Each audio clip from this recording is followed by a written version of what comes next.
Hello guys, muri video tugiye kurebera hamwe ko wafungura channel history ya YouTube channel yawe muri iyi minsi aba small content creators bataraba monetize kuri YouTube bafite ikibazo cyuko bari kuzuza aba subscribers 1000 na watch time 4,000 ari byo bisabwa kugira ngo umuntu abe yakinjira muri YPP cyangwa se YouTube Partner Program kugira ngo abe yatangira guhembwa na YouTube, ariko bakagira ikibazo cyuko channel history za YouTube channel zabo zitarafunguka. Iki ni ikibazo aba small content creators bakomeje kugenda bahura nacyo mu rwego rwo kumonetiza YouTube channel zabo kugira ngo nabo batangire kuba bahembwa ku mafaranga ya YouTube. Bamwe bakomeje kugenda batekereza ko ibingibi kugira ngo YouTube channel history ibe yafunguka bisaba kuba ufite aba subscribers benshi,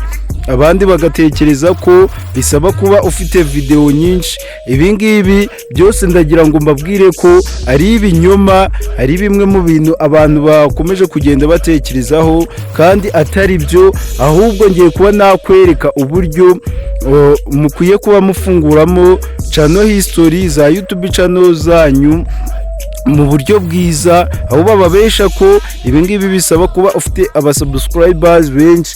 Ndagira ngo nkubwire ko atari ko bimeze, kabone niyo waba ufite aba subscribers 10 cyangwa 5 bonyine, channel history yawe ishobora kuba yafunguka. Abandi bagatekereza ko channel history hari ahantu bayifungurira. Channel history ifungurwa na algorithm ya YouTube yonyine, niyo ifite ubushobozi bwo kuba yafungura channel history yawe kugira ngo nawe ube waba monetize utangire guhembwa na YouTube igihe wujuje aba subscribers 1000 ndetse n'amasaha 4,000. Kugira ngo rero ube wafungura channel history yawe ugiye gukurikiza ibi bintu ngiye kukubwira, aho usanga umuntu afite YouTube channel ugasanga ya email iriho channel ntabwo ajya ayikoresha, ahubwo yafunguye indi email ku ruhande, niyo akoresha ari kureba ama video kuri YouTube,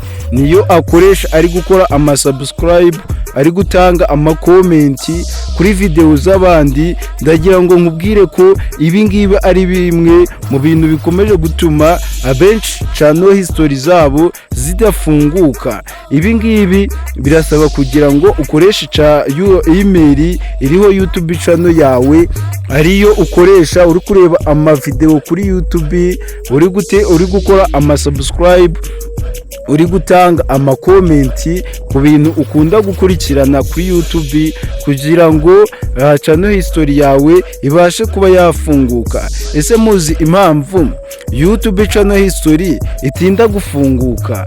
Usanga abenshi batekereza ko ari ikibazo cy'amavideo make bafite, ari ikibazo cy'aba subscribers bake bafite. Nubwo waba ufite aba subscribers 5 bonyine, birashoboka ko channel history yawe yafunguka bitewe n'uburyo algorithm ya YouTube imaze kuba yakumenya. Impamvu rero channel history zitinda kuba zafunguka za YouTube channel zanyu nuko ubungubu murabizi ko AI yaciye ibintu, cyangwa se iyo muzi nka artificial intelligence, YouTube iba icekinga kugira ngo imenye neza nimba atari robo rikontorora iyo YouTube channel. Ariyo mpamvu igiye gukurikiza ibintu ngiye kukubwira byo kuba wajya waploadinga ibintu biri regular ukareka kwa uploadinga ibintu biri irregular. Nimba wenda tuvuge ko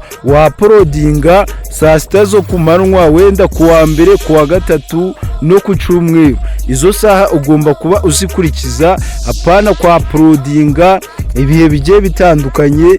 Urasabwa gukurikiza amasaha yo kwa uploadinga n'iminsi yo kwa uploadinga, kabone niyo waba wa uploadinga buri munsi, ugomba gushiraho igihe kizwi cyo kuba waka uploadinga.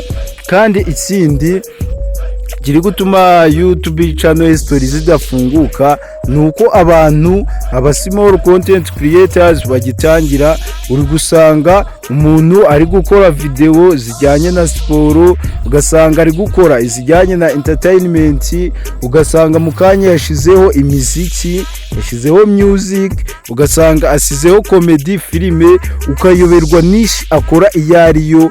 YouTube channel history yawe kugira ngo ifunguke birasaba guhitamo nishi ya channel yawe. Nimba ukora ibijyanye na entertainment akaba ari byo ukora gusa, nimba ukora ibijyanye na music akaba ari ibyo ukora gusa, niba ukora ibijyanye na siporo ugakora ibijyanye na siporo.